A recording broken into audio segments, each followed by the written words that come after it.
Assalamualaikum warahmatullahi wabarakatuh. Saya Futroto Raziko dari Prodi Ekonomi Syariah kelas C akan menjelaskan tentang Al-Quran sebagai metodologi hukum.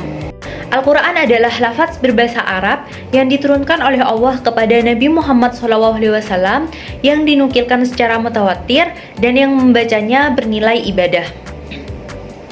Tujuan diturunkannya Al-Quran adalah untuk menyampaikan kemaslahatan kepada umat manusia.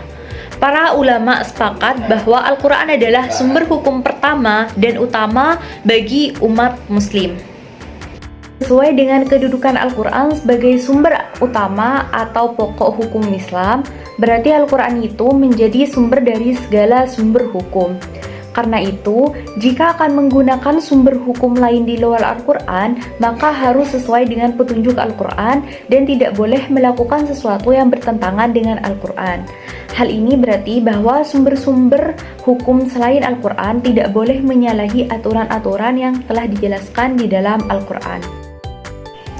Karena kedudukan Al-Quran itu sebagai sumber utama dan pertama bagi penetapan hukum, maka jika ada seseorang yang ingin menemukan hukum atas suatu kejadian, tindakan pertama yang harus dilakukan adalah mencari jawaban penyelesaiannya di dalam Al-Quran. Selama hukumnya dapat diselesaikan dengan Al-Quran, maka orang tersebut tidak boleh mencari jawaban lain di luar Al-Quran. Kekuatan hujah Al-Quran sebagai sumber dan dalil hukum fiqh terkandung dalam ayat Al-Quran yang menyuruh umat manusia untuk mematuhi Allah. Hal ini disebutkan lebih dari 30 kali di dalam Al-Quran. Perintah mematuhi Allah itu berarti perintah mengikuti apa-apa yang difirmankannya dalam Al-Quran. Al-Quran membimbing dan memberikan petunjuk untuk menemukan hukum-hukum yang terkandung dalam sebagian ayat-ayatnya.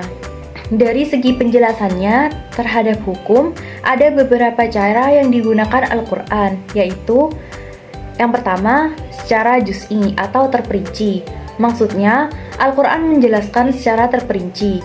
Allah dalam Al-Quran memberikan penjelasan secara lengkap, sehingga dapat dilaksanakan apa adanya meskipun tidak dijelaskan Nabi dengan sunnahnya. Yang kedua, secara kulli atau global.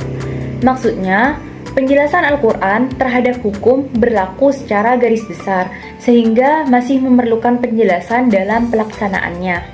Yang terakhir, yang ketiga adalah secara isyarah. Al-Quran memberikan penjelasan terhadap apa yang secara lahir disebutkan di dalamnya dalam bentuk penjelasan secara ibarat. Di samping itu, juga memberikan pengertian secara isyarat kepada maksud lain. Dengan demikian, satu ayat Al-Quran dapat memberikan beberapa maksud. Secara garis besar, hukum-hukum dalam Al-Quran dibagi menjadi 3 macam.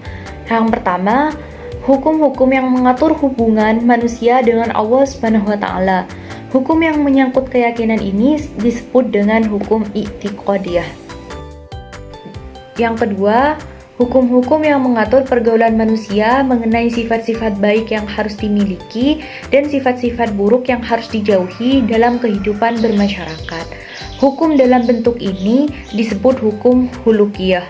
Dan yang ketiga adalah hukum-hukum yang menyangkut tindak tanduk manusia dan tingkah laku lahirnya dalam hubungan dengan Allah SWT, dalam hubungan sesama manusia, dan dalam bentuk apa-apa yang harus dilakukan atau yang harus dijauhi.